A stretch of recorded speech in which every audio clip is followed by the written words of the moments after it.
గత కొన్ని రోజుల కిందట మీరు ఏం చెప్పారు అని అంటే పొంగులేటి శ్రీనివాసరెడ్డి, రేవంత్ రెడ్డి బీజేపీతో టచ్‌లో ఉన్నారు.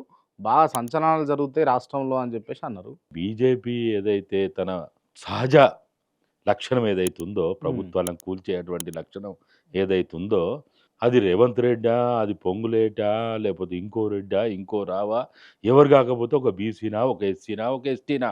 హ్మ్. వాళ్ళకి వీళ్ళు వాళ్ళని ఏం లేదు. వాళ్ళకి గావాల్సింది ఉన్న ప్రభుత్వాలని కూల్చాలి. హ్మ్. వాళ్ళ పేరుతోటి ఉండేటువంటి ప్రభుత్వాలు, వాళ్ళ ఇది డబుల్ ఇంజన్ సర్కార్ అనేది ఒకటుంది గదా వాళ్ళకి. అవును. ఆ డబుల్ ఇంజన్ సర్కారు అనే ఒక బ్రాండ్ తోటి ప్రభుత్వాలు ఉండాలి. అంటే ఇంటెన్షనల్‌గా బీజేపీ ఆకర్షితులయ్యిర్రా? బీజేపీకి వీళ్ళు ఆకర్షితులయ్యిర్రా? బీజేపీ ఆకర్షిస్తుందా అనంటే? బీజేపీ ఆకర్షిస్తది. ఆ! వీళ్ళ అవసరాలు వీళ్ళకుంటాయి. అది వేరే విషయం. అవసరాలంటే ఏముంటాయి? ఏముంటది లేదా సీబీఐ లేదా? హ్మ్. లేకపోతే ఈడీ లేదా? హ్మ్. లేకపోతే ఇంకా ఎన్ని లేవు వాళ్ళకి జేయడానికి. హ్మ్. బీజేపీలో చేరిండంటే ఇక వాడు మచ్చలేని మనిషి.